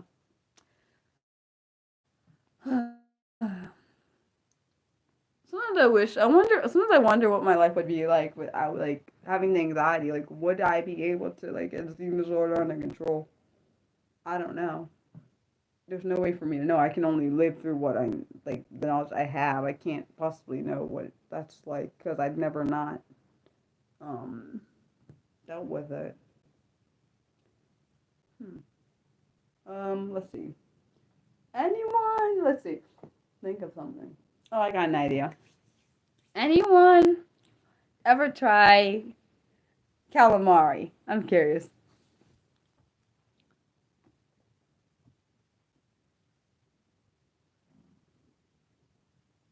Well, I don't want to be perfect. I just want to know what it's like to not have this eating disorder or anxiety. That's what I would like to know. I've never tried calamari. What do you like calamari? Oh, what does it taste like?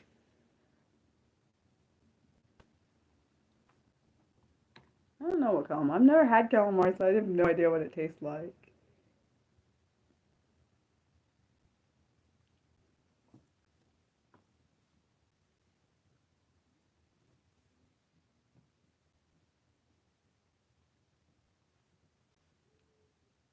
Oh, that's what I hear. Okay. Uh-huh.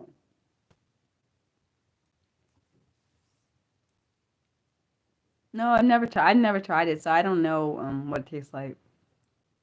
I can't see myself eating octopus though. I just feel odd about eating that. It's probably because I think about the tentacles, so I can't. I feel wrong. I feel like that's wrong to eat that. I don't know. It's because it's arms. That's why, or legs or arms or whatever. I feel really awkward about that. It's a personal preference, though. It's like if someone tried to make me eat like chicken legs or something. I can't do that. I don't. I just feel odd about it. It's like I just feel. I don't know how to explain it. My brain just does not compute. Well, I have to. No, but I have to. That's how my brain works. It's, it's how my brain works. I have to think about what is going into my that particular part. I just because I see literally my brain the way, particularly with arms and legs, my brain sees the way it looks, so I can't because I see like how the like for example for the chicken how the feet and stuff look. I can't put that in my body. Like my brain can't do it. It's like why are we doing this to my brain? Why are we doing this to our body? We don't need to. That's how I think about the. No, I've never tried. What's a prawn? Is a prawn like a shrimp? I never tried lobster. I wonder if it's good. I think a prawn is it's like a big shrimp, right?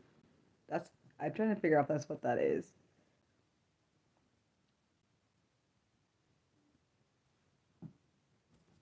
Yeah, I've had shrimp before, but the thing is, it's not a leg though. It's not a leg or arm. I can't do it. But I also don't like. I think it's because I don't know. I just feel weird about it because I'm just picture their foot in my brain for the chicken feet or whatever and the octopus. I can't. I just see the little thingies. You know those little suction thingies that they be. I don't know how to explain it like Squidward has on the show. You know his little things, his little circle things. I don't think they're called suction thingies. I don't know. The little things, you know what I'm talking about, right? I just picture those and the part of the other part of it, and I can't put it in. I can't do that. It's like if someone trying to give me frog. I can't eat frog legs either. That's not gonna work. Yeah, thank you. The tentacle parts, but with the little thingies that suction, the suction part of it. I don't know what it's called. If anyone knows what it's called, write it there, please. I don't know what they're talking about, what it is. My brain can't think of what they're called. But yeah, I can't. I can't. It's weird. I know it's. I'm. Oh, see, I thought they were called suction cups, but I thought they were called something else. Oh, okay, those thingies. Yeah.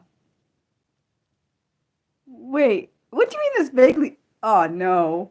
Wait, what do you mean vaguely familiar, but it's not. Yeah, I know what that's. Oh yes. Oh Nick, I'm watching. Oh yeah, I finished. I forgot to tell you, I finished the first season of Veronica Mars. Hmm. Are you? What's that mean? What's a category? What's a categorized scale? What's that? Oh, catalogs? Do you mean are you talking about like scales as in like for weight for like weighing yourself?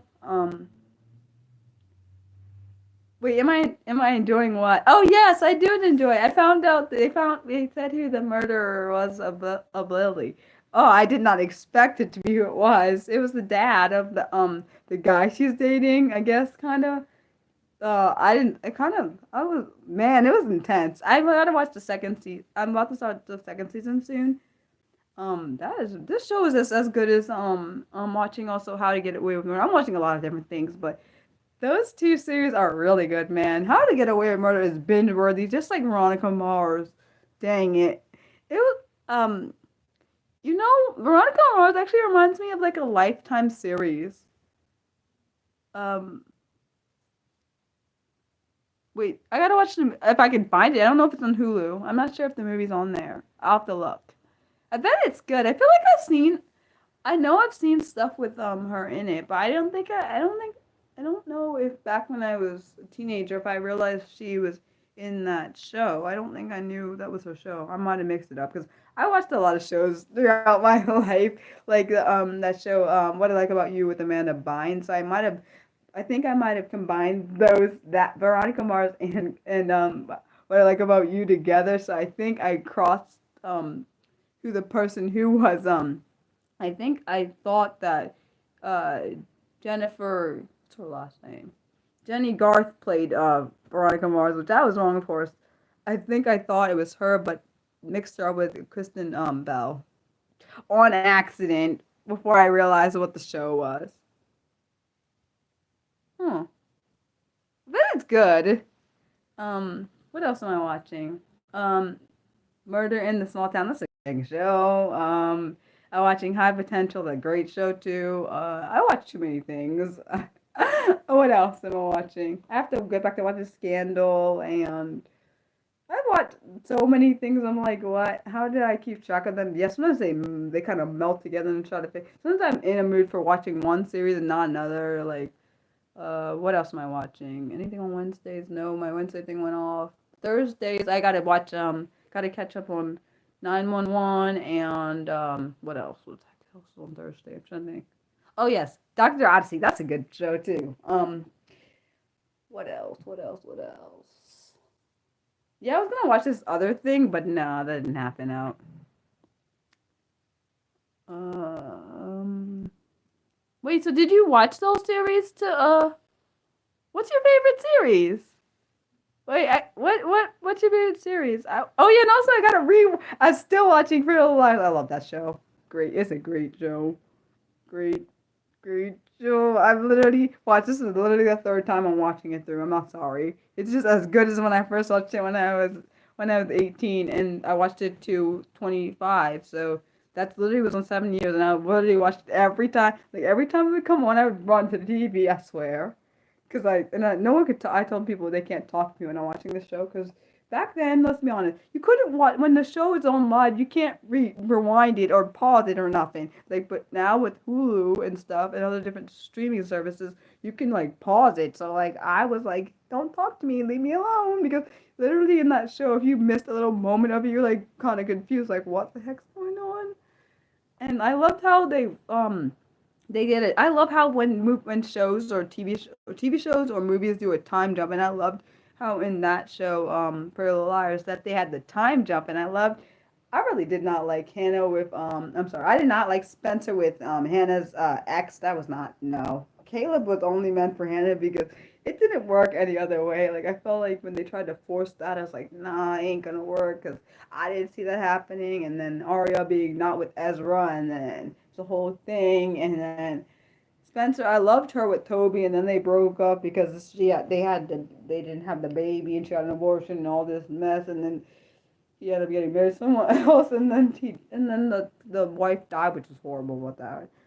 It was like I love shows that have twists and turns. And that show, like literally from day one, like from the first day I ever watched it, it had twists and turns in every all direction. I'm like, oh my gosh, it's because like the first episode is like their friend is missing, and like you're trying to figure out what happened to the friend, like where did she die, like who killed her, like all this stuff. and eventually you find out she didn't die. Someone else got killed, and like it was like a whole thing. And I'm like, wow, this like I'm on season I think 5, and it's still as good as the day when I first watched this series. And I was like, and I didn't think a series could pull you into like that. There's several shows that's done that, but some of them have been canceled. Like I liked Life Sentence. That was a good show. Went off air, great show. Same with catch what's it called? Chasing Life. Chasing Life was good. Life Sentence was good. What else? There was what was that show? The Lying Game. I like that show. That went off air. Bloody. See what I'm saying? My shows get canceled. I like Cal XY. Definitely gotta need to watch that again. Definitely need to watch Switch to Birth. That's a good show too. I gotta rewatch that show. That'd be the second time I'll watch it if I watch it over. So on Hulu, I have to watch it. It's a great show. I watch too many shows. Like I can't. Yeah, we are spoiled by so many different choices. But I like that. That was the first one of the first shows I think I saw. I'm trying to figure out if that's the first show I saw with you that actually had disabilities in it. Switch to Birth. It might be actually. It might have been the first show I actually ever saw with a person that actually people that actually had disabilities. They actually had real life people that were deaf in that show. Like Marley Matlin was in there. Who else is that's actually deaf? What's her name? Dang, what's his name? Sean Beardy. I think that's his name. He's actually played on one of the Sandlot movies. I can't remember which one. He was little when that one, because he's, I think a year younger. He's a year younger than me, or about actually no, a little a little over a year. Um, I just really loved it, and I loved how I loved how they put sign language in there, and then they put they were using the sign language. They put the caption so we can know what they're saying. I mean, I know some sign language, but I wasn't fluent in sign language. So I was like, oh my gosh, or like, what are they saying? And I love like how it's so authentic. Like you had there was a point where they had what was it? They had a point where there was oh, The Good Doctor is a great show. Heck yes. Oh, I love that show. I know people are probably gonna say, Mariah, you're autistic, you shouldn't like that show. But I did. I love that show. I liked Resident. I liked I used to like Grey. I don't hate Grey's Anatomy. It's just way too long. I can't watch it again. It's like on the 20th season. I can't do it all. That's too many. Yeah. Like Shonda Rhimes is really good. I actually told my mom. I thought because I had thought Shonda Rhimes wrote How to Get Away with Murder. No, she was just an executive producer in that one. She wrote Scandal and she wrote Grey's Anatomy. And what else did she write? Bloody. I thought I had the thought in my brain. Yeah, Grace was really good until I got to the point where I couldn't do it anymore. I don't know if she wrote Station 19 or not. She might have. It wouldn't be surprising because the spinoff of Grey's spinoff is part of the that Grey's Anatomy kind of is like kind of feel. So I think she might have wrote that one. Um, I do wonder if she would ever do any movies. Shonda Rhimes. I don't know. If she had, I have not seen any. Okay, if she has wrote something and I've seen them, I wouldn't have probably. I might not have noticed it. What else? Stage 19 was really good, but I don't like the way they ended it. Yeah, yeah, they do have different sign. Oh, yeah, I know that there's definitely different sign languages. Like American Sign Language is not like British Sign Language, or they also have. I don't think I knew that South Africa has sign language, but I'm not surprised. I just didn't know. Like, so wait, a question, Nick. I have a question. So for sign language over there. Like if you watch Switched at Birth, I'm assuming they probably would have American Sign Language, but I don't know if they would switch it for you guys. Like for so since you're like if you're watching, I guess you would have to. I don't know how that works. Like if you're doing, I don't know. I just thought of something because I was like, if you're watching, I guess if you're watching an American show, I guess it would just show American Sign Language. But I guess you would. I mean, you probably have to look it up if they didn't have like the caption up there. But then it'd be confusing because you'd be like, it's not the same kind of sign language.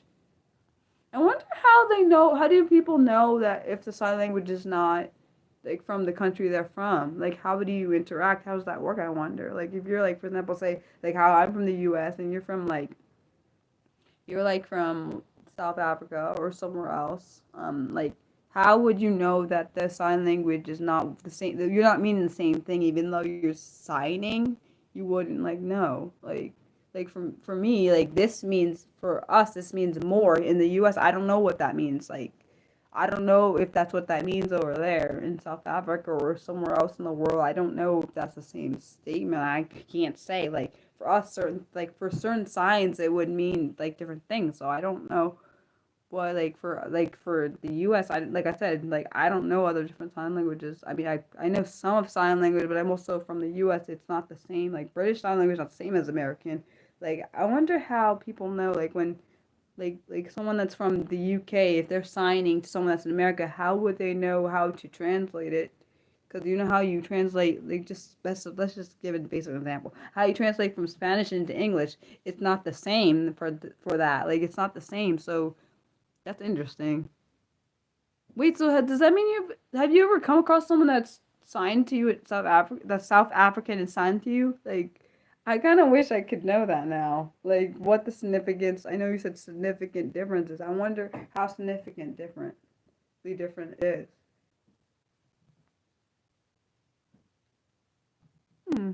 You think I'd be able to tell if I was fluent in sign language? I know some sign language. I'm not fluent. Maybe I wonder if my deaf professor would have known because she is deaf and she's from America. So I don't know. She might, she probably would have been able to tell. Like, yeah. See, it's like when you can hearing like for me that's like you. Of course, accents are probably different. But I don't know with I don't know.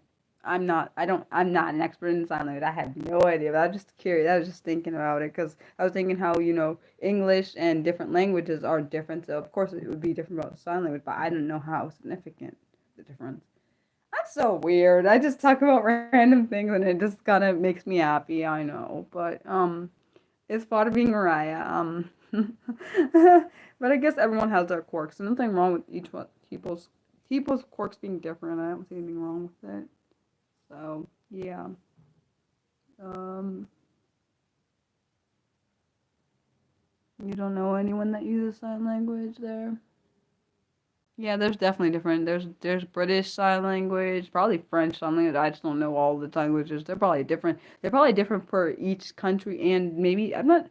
Well, the U.S. as a whole has its own American Sign Language, so I guess maybe different per country. I don't know. I don't even know how many sign languages there are. Probably so many different ones. But like, I wonder if there's any generalized, like certain ones, like any terms that are generalized as particularly as a whole. Like, for example, like is thank you is that a generalized one or is that completely different? Like for me, like thank you would be like this, but for anyone, I don't know if is that like flipping someone off in a different. I hope to God it's not flipping someone off in another in a different sign language. That's embarrassing if it is, but I don't know. Like, cause you know how some people I don't know because I don't know how significant the difference is. Like I could talk about like I feel like I could just bring something random to my mind and could just go on a spiel about it, but I don't know. Any. See, I think it's interesting how I can go from like shows to like sign language. I know why sign language about, but I love that it's another way to communicate. I do wonder if hearing people had to only sign, would they be able to do it? I do wonder like if I only had to sign, would I be able to do it? For me, when I even learned sign language, it was so difficult, but also not just that it wasn't just difficult for me. It's because I also have disabilities on top of doing something that is not common to me. Because like for me, sign is not common. I had learned it a little bit when I was a kid, but that was because my cousin knew how to do some my cousin knew how to sign, so I knew how to do some. Um, but I didn't fully grasp the concept of signing. I did learn it in college, but then after a while of not using it, like for example, at anything, after not using it for a while, you eventually lose those skills. I do remember some of it, but I feel like honestly, I realized, which I didn't know because I never thought about it that way. Because I don't I have my hearing.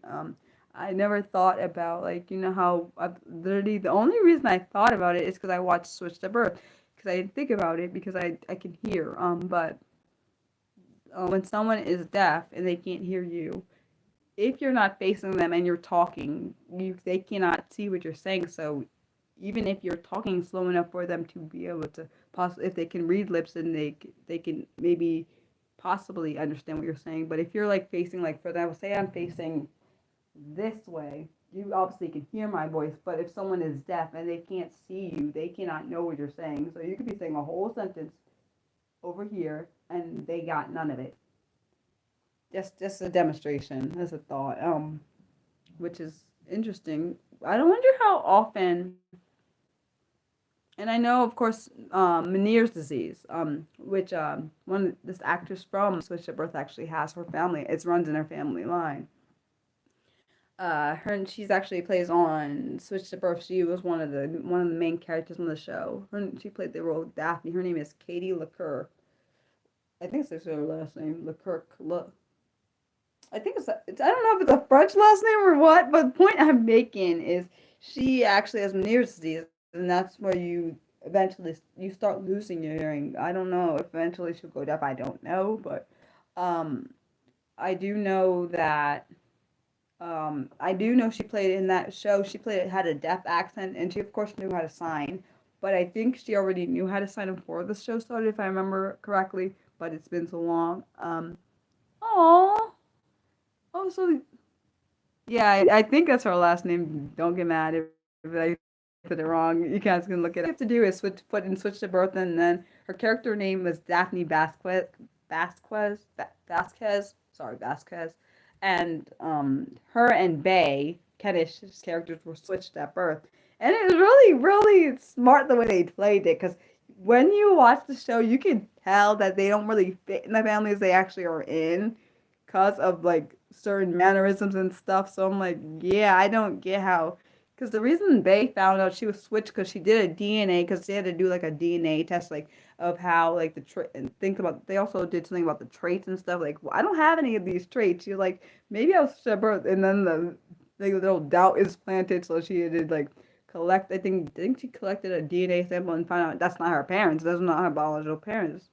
She found out she was supposed to be in, and the way that Daphne went deaf, it was really interesting how they showed this different thing, and then they went back later on in the series and showed how she would have been if she never was switched. So she went deaf because she had a really bad case of meningitis, and it was really, really bad. Her ears are infected, and like it did. Sorry, I'm sorry. I think it was actually no. I think it was a bad ear infection, and then she had a really high fever, and she ended up, because I guess they couldn't go down. It couldn't go down or something, and it caused the. It's kind of similar to because she had gotten really sick, and she ended up losing her hearing and her sight. Because the reason the mom figured out that her daughter lost her sight, like I'm talking about Helen Keller, because her child could hear at one point. She could hear because they said that they used to ring the bell and like open the blinds, and the little baby would react, and all of a sudden she's not reacting to like the things she used to do. For example, when she opened the blind, she didn't wince her eyes. You know, when your eyes are hit with light, and the sound of the bell, she would not react to, like, as if she could hear it. So they knew something was wrong. Fortunately enough for her, unfortunately for Annie, no, she wasn't born that way. She was not born. She had her hearing. She had gotten back then. They didn't know what it was called, but it was meningitis. She had meningitis, and she ended up losing her hearing at 19 months because of having a really high fever and stuff. And of course, you know, back in the 1800s, things were not medically the same as they were now. Luckily, her parents were rich enough to go to doctors to see what was going on, but they didn't catch it in time. For Annie Sullivan, it was the opposite actually. Annie, she ended up losing her sight. Uh, she ended up losing her sight because she was from a poor family, and I would say Annie Sullivan because that's the teacher of Helen Keller. Annie was, I think it was her mom or her dad died. One of the parents died, and eventually I think the other one did too. And they ended up her and her brother ended up going into like a foster care system and stuff, a group home and things. And the mom didn't have, unfortunately, the parents at the time, they did not have the money to be able to go see what's going on with the child's eyes because she was losing her vision over time, and I forgot what she had, some kind of eye disease or something, and she ended up losing her sight altogether eventually, and she had to have an eye removed because it was, I forgot exactly why, but it was intense. The whole story that I read about Helen Keller and the teacher that helped her, that was an intense story, because like I don't think I understood all the aspects of it, like Annie being from a really poor family and him helping Helen, who was from a very, very rich family. I was like, and I'm not saying it because of that, just because of the impact that, who would have guessed the impact that if Annie had said, I give up after all the stuff Helen was doing, because she was like, they, in the book, they describe her as a child, she was very animalistic, and kind of like she would act all out, but they said she would like, because like I said, she would hide in places, like throw the food places where she didn't want it, and she would just like, and Annie was the one that got her to be able to sign for the first time, and she really figured out how to put words with things, like objects and words together. And if it wasn't for her, I don't know if she would have, I'm not saying she wouldn't have made it, but I don't know the impact, if she would have been as impactful if she didn't keep going, even though that stuff was hard, because I can't imagine like having to be, you're blind and deaf, and then you have people that can't really fully understand how to help you. And if honestly, if her parents didn't get Annie, I don't know. Who knows if Helen might have been, she could have been sent to maybe an institution. Thinking now I think about it, but luckily her parents were wealthy enough to be able to send for Annie to be like able to live there and stuff, and help her be able to um get the stuff that she needed. Because let's be honest, I don't even know, did they have accommodations back in the 1800s? I have no idea. I don't know. Like, I feel like if you maybe had means, like if you were wealthy, probably yeah, but I don't know if you're poor. I don't. Sounds like maybe not, because like I said, Annie and her brother were sent to a group home, and they didn't really help them like with the stuff. Like was losing her sight, and her brother was sick. So I don't know. Any other questions? 'Cause I'm about to end the stream soon, so I can eat and you guys can go about your rest of your day or night, or sleep if you need to. You said it amazes you how possible. I think it was really. Oh, and also I saw this video where she for Helen. I saw this video where she was trying to speak. Well, they where she was trying to speak, but of course her speech was not the same as if she was fully hearing. She was trying to speak, and one thing about her, as she got older and throughout her life, she always had a companion with her when she would go on her on her speeches, because they would communicate. So she would do a speech, and then someone, I guess, would maybe verbally say what was happening. She would sign it, and so there was a time where she was in school. This is when she was like maybe a teenager or something. She was in school trying to figure out if she could speak, like try to get her speech, like her actual speaking, under control. I don't. She was able to speak, but it was never clear enough for um others to be able to comprehend. But it was interesting to see how much, it was really cool to see the effort she tried to put into doing it, even though I was trying to listen to see if I could, like, not that it's because my brain can't always understand things the same way everyone else's. That's why I say this. I could see if I could understand what you're saying. I understood a little bit of it, but her speech, because it was, I do think that maybe if they had done something else, like not, I feel like, I know she wanted to speak, I get that part. But maybe if they didn't try, if she tried to maybe not try to have to sound like other people, maybe it would have worked. But I feel like at the same time, you could definitely tell she is deaf, because I could hear the deaf accent. But it was garbled, because I think because she tried to, I think the enunciation wasn't all the way there. But I can't speak for her. I don't know. That's just my thought when I was listening to her. I feel like she maybe was trying to enunciate where there was no enunciation needed. But at the same time, for her, maybe because she couldn't hear because the way she learned to speak was actually really cool. So what she would do, this is what I learned about her. what she would do is put her hand into the mouth. I know it sounds gross, but it is what she would do. Because she would feel how when the person would speak. This is how she was taught. When she would feel how the person's tongue would go up and down, she would try to mimic the way the tongue moved. So I think for her, that's the way when she was speaking. I think that's what she was trying to do. Even though I know, um, she may have not got it right, but that's because speaking and like actually speaking with your, using your tongue is not always easy, and all the stupid grammatical errors and grammar tools may not the way you're like. I feel like it differs on the way. Like for example, say I'm speaking like I am now, putting my tongue, like it may change based on a word I say. So say someone said let's give an example. Say I said the word apple wrong, and when you feel it on your mouth, like for example, if you feel that on your tongue, you would feel it, but she may not know it's wrong, so she could imitate what I say, but then say it wrong because of what the way I said it. Like say I don't even know how to say apple wrong. I can't do it. It's like my brain won't let me. It doesn't like saying things wrong. It does it. I don't really like saying wrong. But I thought that's an interesting way to learn. So like, I'm just saying, if you like, for example, if you have a cold, I wonder if it affects how the tongue goes. Um, she went to a school, particular thing. She went to like some kind of specialized school when it was around the time where it was either before she went to college. She did go to college. Um, Helen did go to college, but I can't remember the lady's name. She went to a specialized school to learn how to, because Annie couldn't teach her how to do that either. Like she couldn't teach her. But I think it was like Elizabeth Perkins School. Do not quote me on that. Hold on, maybe I can look it up on the book because I have the book here. It might tell me what the school's name was. Hold on.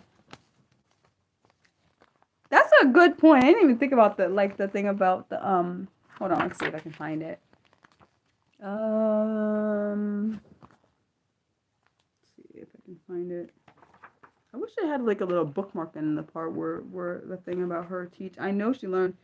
It was from a lady. I just can't remember the lady's name. Dang.